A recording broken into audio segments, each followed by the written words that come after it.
Are you guys dating? Are you married or? We're married. Oh, congratulations. For her. Yeah, you dance. I don't want to talk about how you dance. Must be freaky. Indonesians, we're not that really, sexy when we dance. Because, you guys be like, this is how Indonesian dance. It's true, right? You're Asian. Or are you're Asian, right? I know. I'm stupid. Where are you from? Hong Kong. Oh. Keep the fight, sister. Anybody from Chinese in this place? Fuck Chinese people.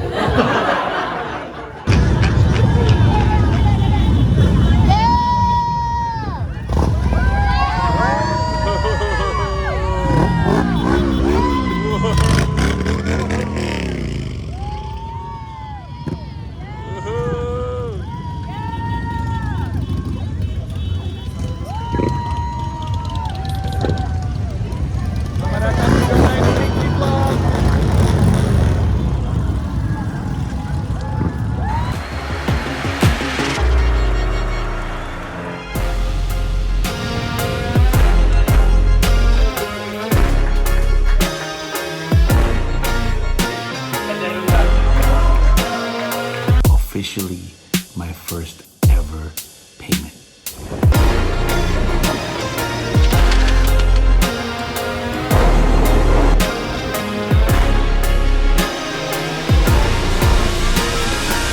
Thank you very much, everybody.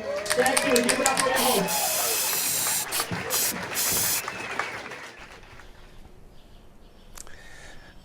Ini adalah minggu yang menyenangkan menurut gue. Ada job stand up, open mic-nya aktif, artinya gue sering. Terus udah gitu ditutup dengan sebuah festivity gitu yang wah ini video bakal rame kemungkinan. Tapi secara umum minggu yang seru, menyenangkan, banyak cerita. Dimulai dari hari Senin, jadi setelah kemarinnya persis, seperti yang lo tahu di episode sebelumnya, hari Minggu kemarin itu gue habis merayakan ulang tahun, Senin udah langsung beraktivitas kembali. Nah, hari Senin gue ada job stand up di namanya Paperweight Comedy. Jadi ada sebuah acara stand up yang dilakukan di taman. Jadi di taman ada kayak rumahnya gitu. Nah, rumahnya itu ada barnya intinya. Di daerah Brooklyn, Park Slope. Terus jobnya udah lama, banyak ketunda. Salah satunya ketunda waktu itu karena Shira masuk rumah sakit. Akhirnya si Kai Veteth, temen gue ini, dia keturunan Cina dan India. Ngasih gue kesempatan terus dan akhirnya kesampaian juga gue ngisi acara tersebut. Nah tapi pas berangkat aja udah drama. Jadi kan gue naik bis nih. Terus namanya bis kan, ya dia minggir kan di bis stop. Kan jalur kanan ya, jadi dia minggir di kanan. Terus ada mobil nih, bukannya mobil ini nunggu bisnya jalan, atau mungkin dia nggak ngukur kali ya, dia nggak tahu bisnya mau berapa lama berhenti. Dia belok tuh langsung belok aja gitu, karena memang bisnya pas di pengkolan berhentinya. Jadi dia nyalip, mungkin buru-buru atau kesel atau gimana nyalip, tapi pas bisnya maju, jadi nggak ngasih ruang untuk bisnya hati-hati juga, jadi pas dia belok, ketabrak lah. Mobil yang nabrak bis itu minggir, langsung turun anak muda gitu. Tanggung jawab lo, lu nabrak gue gitu. Supirnya badannya gede, terus dia bilang, jangan pergi, gue nelpon polisi gitu. Terus kan kita semua bingung kan, ini apaan nih? Terus dia ngomong, lu yang salah, udah, jangan pergi, gue nelpon polisi. Terus udah gitu si anak mudanya itu denger mau nelpon polisi, dia langsung masuk, aduh lah nggak usah pakai urusan polisi. Terus supirnya bilang, nggak boleh, gue nggak boleh nggak nelpon polisi. Terus udah nggak usah nelfon polisi, ada kamera kerekam. Gue bukannya nggak mau, nggak boleh tidak nelpon polisi, lu ngerti nggak lu bangsat gitu.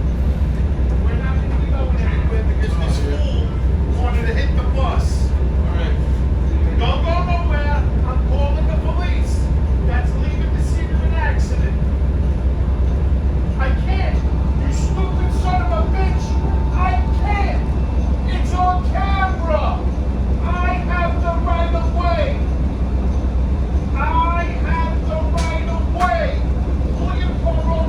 Ternyata ketika ada insiden terjadi pada bis kota di Amerika Serikat, itu semua itu terekam tuh, jadi ada kamera. Sehingga dia kalau nggak nelpon polisi untuk melaporkan insiden tersebut, dia malah kena salah. Makanya dia bilang, gue tuh nggak boleh nggak nelpon polisi, gue harus nelpon polisi. Akhirnya tuh anak muda jadi pucet, malah jadi panik. Terus supirnya ngomong, Bapak Ibu sekalian mohon maaf, silakan turun, tunggu bis berikutnya karena bis ini nggak akan berjalan. Karena aturannya seperti itu. Kalau ada insiden, ada kecelakaan, bisnya harus berhenti. Baru pertama kali itu gue ngalamin seperti itu. I guess it's the first time for everything. Jalan, akhirnya lanjut ke lokasi. Aneh banget. Kadang-kadang tinggal di New York nggak ketemu sama orang Indonesia. Kadang-kadang malah sering ketemu kayak tadi. Gue naik kereta M terus lanjut kereta G. Di kereta M gue ketemu sama orang Indonesia namanya Oliver Pras, model. Di G ketemu lagi sama orang Indonesia, aneh banget. Emang random banget di kota. Pas nyampe tamannya, gue inget sesuatu. Lu inget gak di salah satu episode Dota ID Weekly Vlog? Gue mau pergi ke sebuah job, namanya Cancelled Comedy X. Tapi gue salah lokasi.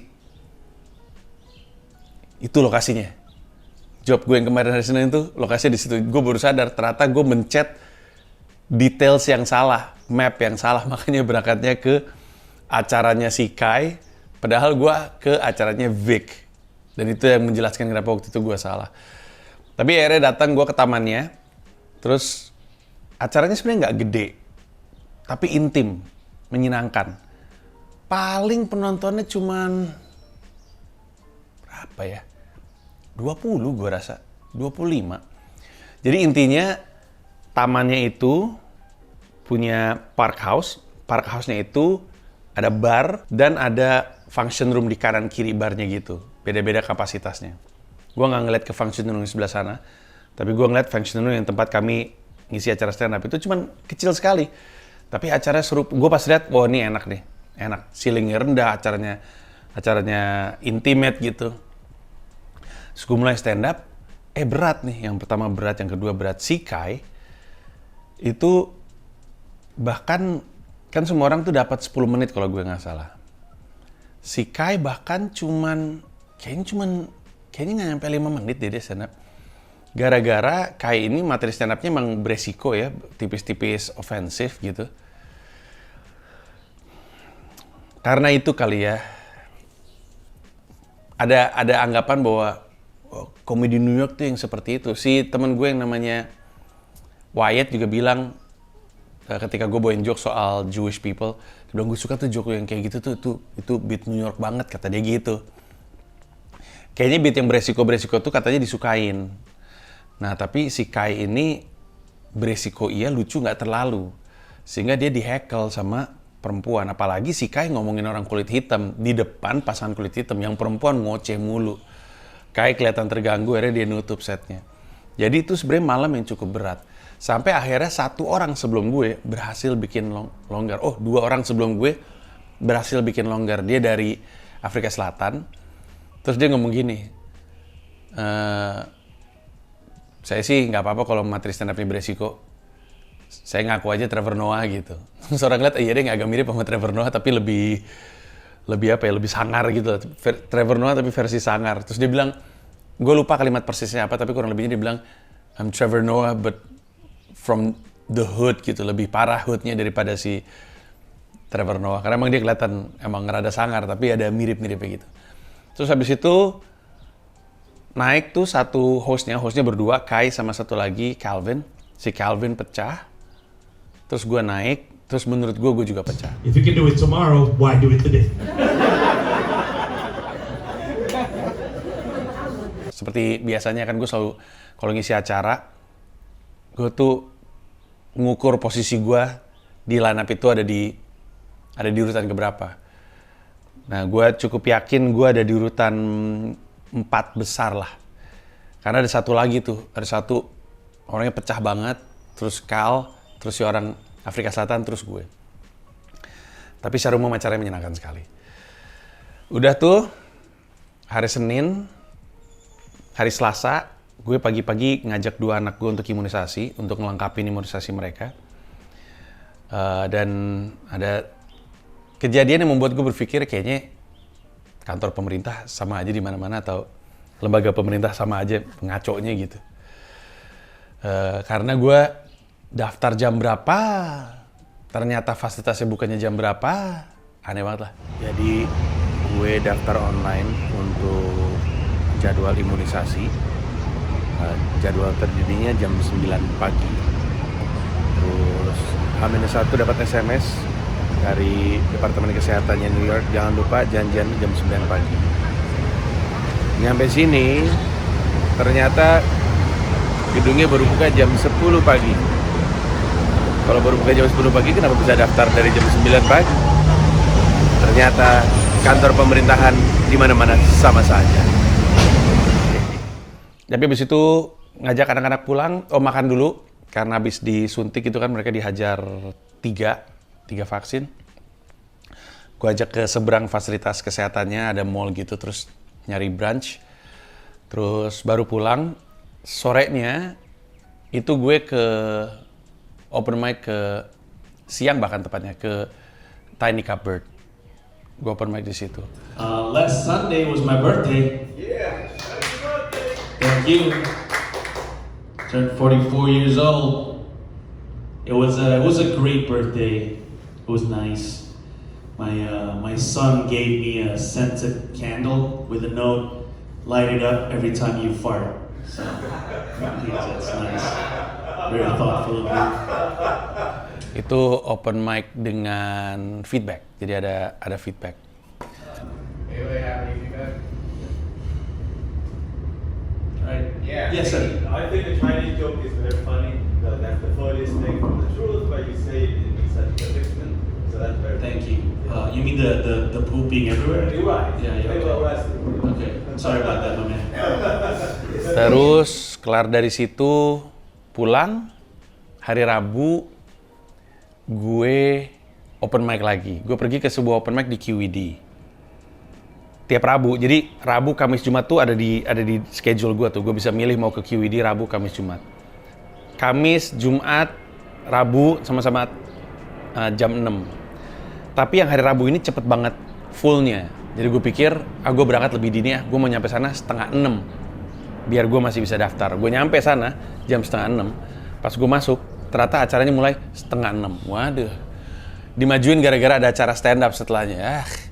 Tetap nggak dapat. Akhirnya gue pindah lagi ke open mic selanjutnya, yaitu ke Producers Club. Open mic tuh gue di situ. I wore the reading glasses. I'm like, what the fuck? I can read now.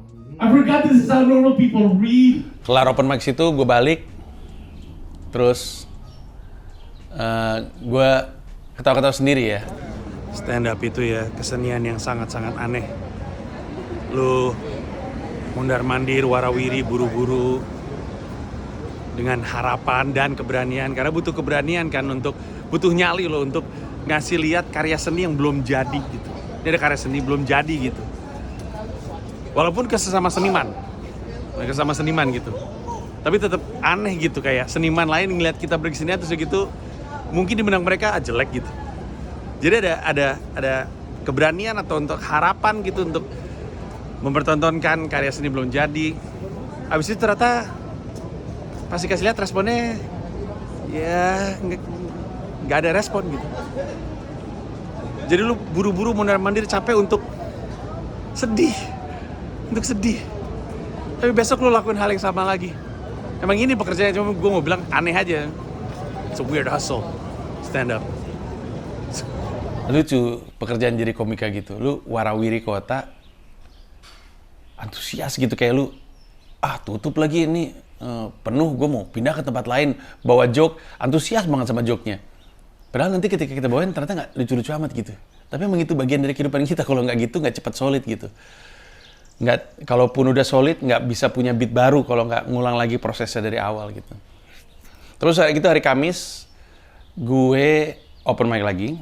Kali itu gue open mic-nya di The Greenwich Village Comedy Club. Because one time I was looking in the mirror and it looks like my hair is hugging my head from the back like.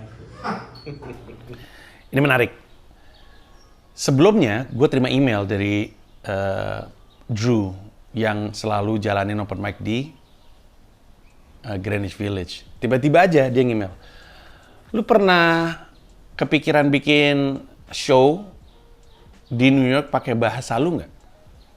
Mau nyoba pakai Greenwich Village Comedy Club nggak? Terus gue bilang, oh mau banget gitu. Terus ya udah kita bahas di hari Kamis kata dia. Ketemu nih gue hari Kamis, gue samperin di Greenwich Village, ketemu sama Drew. Terus dia ngobrol-ngobrol sama gue. Gue tuh sebenarnya ngelola 2 comedy club. Sebenarnya dia bukan ngelola 2 comedy club. Dia itu bagian dari sebuah organisasi yang kerjanya emang ngurus show stand up gitu, ngelola show stand up. Nama organisasinya adalah The Industry Room. Yang kerjanya bikin audisi rutin, yang menang audisi dapat residensi sepanjang bulan. Selamat untuk misalnya DC Williams, dia sepanjang bulan akan manggung di Broadway Comedy Club. Nanti dia cari audisi lagi. Selamat untuk si ini, sepanjang bulan lo akan ngisi di Greenwich Village Comedy Club. Kayak gitu-gitu. Gue belum pernah audisi, pengen tapi belum sempat aja. Terus dia bilang, gue, maksudnya Industry Room, itu ngelola 2 tempat. Greenwich Village Comedy Club sama Broadway Comedy Club. Greenwich Village ini kapasitasnya 60, dia bilang, nih tempat. Kalau di Broadway Comedy Club ada 2 ruang. Ada yang 100, ada yang, gue lupa kayaknya 200 kalau nggak salah. Nah terus dia nanya, lu PD-nya ngambil yang mana? Yang 60, 100, apa 200? Terus gue bilang, gue ngobrol dulu sama orang-orang KJRI ya. Pengen tahu soal pemetaan di New York seperti apa, PD-nya seperti apa. Terus bilang, oh ya kalau gitu nanti lu kabarin gue aja, nanti gue siapin. Terus dia nanya, kira-kira lu mau jadiin show berapa panjang? Gue bilang, kayaknya 2 jam deh, gue bilang. Oh ya oke, nanti kabarin gue aja. Gue langsung kepikiran pengen bawa Komodo Menoi NYC. Gue pengen bawa Komodo Menoi ke New York. Karena tempat udah ada, gue bisa jualan tiket, bagi hasil sama yang punya tempat. Dan sekarang yang mesti gue pikirin gimana caranya gue bawa opener. Karena openernya harus akan ada opener lokal, akan seru. Setiap kota kan selalu ada opener lokalnya. Nah ini opener lokalnya paling Josh Palit sama Kevin Sanchez. Tapi terus itu ada komedian dari Indonesia yang gue bawa jadi opener. Nah, tapi gue mesti mikirin nih, ini ngurus visanya, tiketnya, nginepnya, makannya, ini orang atau mungkin tim dari mana. Jadi itu yang lagi gue pikirin. Tapi kalau itu berhasil, akan keren sekali. Jadi Komodo Menoi bukan cuma ke Istanbul, nambah ke New York City. Sementara gue lagi masih nyari kota-kota lain. Udah nih, gue open mic di situ. Nah, gue ketemu sama orang Indonesia. Si orang Indonesia ini dia emang lagi di sini, jadi dia sama perusahaan, terus perusahaannya itu ada, ya dia punya itinerary sendiri, terus dia misah, namanya Ari. Gue ngobrol-ngobrol sama dia datang-datang udah pakai kaos ini, bocah nanas. Terus ngobrol sama dia, banyak ngobrol, abis open mic, dia nanya, lu mau kemana? Gue bilang, gue mau open mic ke tempat lain, Producers Club. Gue ngikut deh, kata dia. Yaudah, ayo kita jalan. Terus karena gue kepagian, kami sempat ngopi dulu, terus ngobrol-ngobrol lagi. Terus gue open mic di Producers Club. But my wife bought me something that really, I don't know how to react to it. So she bought me reading glasses. Now, ever since I turned 40, this is how I read things. This is like I'm the Steph Curry of reading. Like. Kelar dari open mic di Producers Club, ada open mic lagi. Open mic yang jam 7:30 itu hostnya Patrick Walsh. Terus udah gitu jam 9 ada lagi open mic yang nge-host Shane Lawler sama Ross Belsky. Lucu mereka berdua. Terus dia nawarin gue, lu mau nggak? Mau dong gitu, open mic gue gitu. Gue taruh lu di awal deh kalau lu buru-buru gitu. Terus gue bilang, ya udahlah tanggung, gue mau nyoba gitu. Ya udah, akhirnya gue open mic di situ. Alright, give it up for your hosts, everybody. Thank you, guys are hilarious. My name is Panjang from Indonesia. I just got back from a couple of weeks trip back to Jakarta. Jadi gue kemarin tuh 3 kali. Terus gue pikir-pikir, kelar dari situ ya gue pikir-pikir, kayaknya gue siap deh. Dan keluarga gue juga siap untuk gue kemudian sehari 3 kali open mic-nya. Jadi keluar rumahnya lebih lebih panjang. Karena selama ini gue open mic cuman sekali supaya nggak terlalu lama ninggalin keluarga. Apalagi di awal-awal kan. Tapi sekarang kayaknya ready. Gue pengen ngencengin skrup gue lagi nanti setelah summer break. Balik lagi ke sini, ada banyak hal yang mau gue gas. Termasuk open mic-nya. Open mic-nya mau gue gas. Kayaknya gue, kalau kemarin kan nargetinnya 5. Kayaknya gue mau nargetin 10 deh. 10 seminggu. Ya. Udah tuh itu hari Kamis. Hari Jumat gue nggak open mic. Tapi gue meeting sama teman-teman dari KJRI. Jadi di episode lalu, seperti yang lu lihat kan gue sempat mampir ke KJRI. Terus ketemu sama Pak Konjen. Pak Konjen tuh nawarin untuk ngisi sebuah kerjaan. Nah kemarin tuh kayak obrolan lebih lanjut lah tentang kerjaan tersebut. Tapi terus gue nanya juga pemetaan soal orang Indonesia di New York. Gue ceritain tuh rencana gue mau bikin Komodo Menoi New York. Terus gue ceritain juga gue mau bikin show rutin. Mau produce show sendiri, alternative room. Gue tapi masih nggak tahu mau bulanan atau mingguan. Terus gue nanya-nanya, terus mereka cerita, sebenarnya orang Indonesia di NYC, di kota New York sendiri itu 8.000. Gue banyak banget ya, cuman nyebar-nyebar kayak ada komunitas namanya IPA, Indonesian Professionals Association atau apa gitu, gue lupa. Tapi pokoknya lebih ke profesian, ada kalangan itu, ada kalangan ini. Gue bilang gue minta tolong dong disambungin sama komunitas-komunitas ini karena gue pengen ngundang mereka ke acara Komodo Menoi gitu. Terus nanya, rencananya kapan? Terus gue bilang, kayaknya bulan Oktober. Oke, kalau gitu. Jadi, bermodalkan itu gue udah bayangan. Kayaknya sih gue pede mau ngambil yang 100 nih, ruangan yang 100. Itu aja kayak kesannya sedikit gitu ya. Kan katanya ada 8.000 orang Indonesia di New York. Kok cuma 100 gitu? Ya alasannya adalah karena kendati pun angkanya kelihatan gede, gue sampai sekarang nggak pernah berhasil bawa orang Indonesia nonton gue sebanyak 30 tuh nggak pernah. Apalagi belakangan ini kan seperti yang lo tahu yang nonton sekarang 1-2 orang Indonesia di acara gue. Jadi 100 aja tuh udah kayaknya prediksi gue sih penuh perjuangan tuh. Tapi ya menarik. Selesai itu makannya selesai. Itu di daerah apa ya? Gue Chelsea, di daerah Chelsea. Jadi ke Chelsea Market, terus di deket Highline. Highline tuh gue pernah bahas juga di .id Weekly Vlog. Kayak taman, tapi tamannya tinggi gitu. Dulunya tuh rel kereta, tapi kemudian udah nggak aktif rel keretanya, terus jadi taman aja, tapi tamannya gantung gitu, taman di atas gitu. Lumayan sih, cantik. Pernah gue bahas di .id Weekly Vlog awal-awal lah. Kayak mungkin 10 episode awal. Udah gitu, gue Sabtu nggak kemana-mana, paling belanja doang sama Mila sama anak-anak ke supermarket. Terus hari Minggunya, gue, Mila, anak-anak nonton Pride Parade.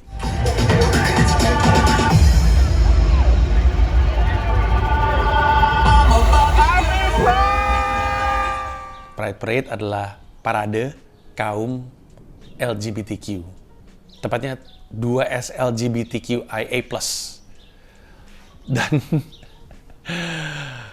maksud gue soalnya dipikir-pikir kan di mana lagi lu bisa nonton parade kaum LGBT gitu. Kaum LGBT berparade.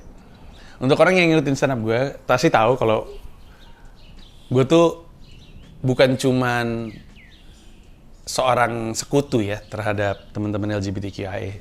Istilahnya ally kalau di sini. Bukan cuman seorang ally, tapi gue tuh emang seneng ngomongin teman-teman gay dalam materi stand up gue. Kayak di Mesake Bangsaku gue ngomongin soal waria main volley gitu. Menurut gue tuh teman-teman gue yang gay, teman-teman gue yang banci, waria tuh lucu-lucu semua. Antara lucu atau judes mereka. Terus kami sekeluarga tahu bahwa ada Pride Parade kan. Saya pikir-pikir kapan lagi nonton kayak gitu. Berangkatlah kami. Kami berangkat pagi banget. Gue sama keluarga tuh datang ke startnya parade tersebut, titik awalnya, yaitu di taman Bryant Park, Madison Square Park. Madison Square Park. Salah satu taman favorit gue untuk alasan sentimental karena closingnya 0044 Weekly Vlog episode ke-44 tuh kan di situ. Terus ada di situ tuh ada dari luar tuh gue pikir cafe doang namanya Italy. Jadi Itali tapi EAT. Gue seneng tuh brand-brand yang terdengar kayak sesuatu yang umum, tapi ditulisnya tidak sesuatu yang umum. Jadi dia bisa daftarin itu sebagai merek dan nggak akan ada kendala gitu. Kayak kalau dia daftarin Itali, I-T-A-L-Y sebagai merek kan nggak bisa ada negaranya. Jadi diganti jadi IT, E-A-T, Italy. Terus pas gue lihat ternyata lebih gede lagi. Jadi tuh kayak satu kompleks jual es krim atau gelato Itali, ada kopi Itali, ada coklat Itali, ada wine Itali, ada keju Itali, ada pernak-pernik Itali, sama ada restorannya di tengah-tengah, kayak kantin gitu. Jadi kayak Sarinah gitu lah, kayak Sarinah Tamrin, tapi Itali gitu. Tapi jauh lebih kecil daripada Sarinah tentunya. Seru sekali. Pulang-pulang tuh, kami sempat makan di situ, usai nonton parade, beli keju, terus habis itu pulang. Nah, parade dimulai di jadwal tuh jam 11. Pas gua perhatiin, orang-orang udah pada mulai rame tuh memadati pinggir jalan. Pinggir jalannya itu ditutup gitu. Terus gua ke sana. Seru banget sih. Seru banget. Gua kayaknya pengen bikin video spesifik hanya ngomongin itu deh. Itu semua orang tumpah ruah gitu. Dari yang kelihatan LGBTQ dan yang nggak kelihatan gitu. Maksudnya kelihatan tuh karena dia dandanannya queer aja gitu. Kayak saya adalah Ratu Waria gitu. Cuma sebenarnya sejujurnya seru banget sih menurut gue ya. Tapi kalau Popon ngeliat itu pasti bergidik dia. Popon dan banyak pendukungnya dan teman-teman yang sepemikiran pasti bergidik gitu. Tapi buat gue itu seru banget. Terus anak-anak gue happy, Mila juga happy. Mila bahkan dia nge-live stream di IG-nya dia kayaknya sejam deh. Seru banget sih. Dari satu parade aja gue belajar banyak gitu. Pala gue tuh mikir terus panjang liat parade tuh.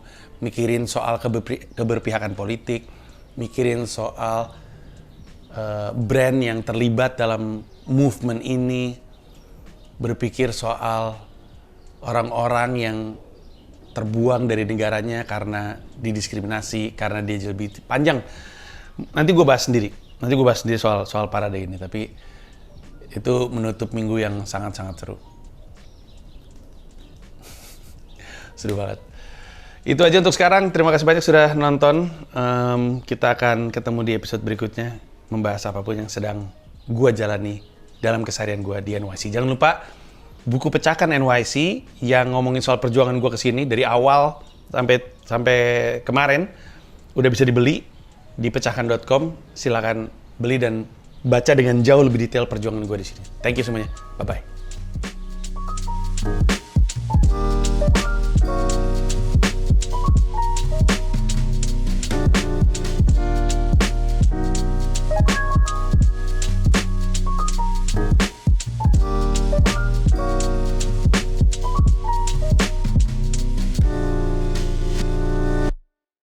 Terima kasih banyak udah nonton video ini sampai akhir. Mau mengingatkan saja bahwa seluruh video gue stand up di New York City bisa lo akses dengan menjadi member YouTube gue.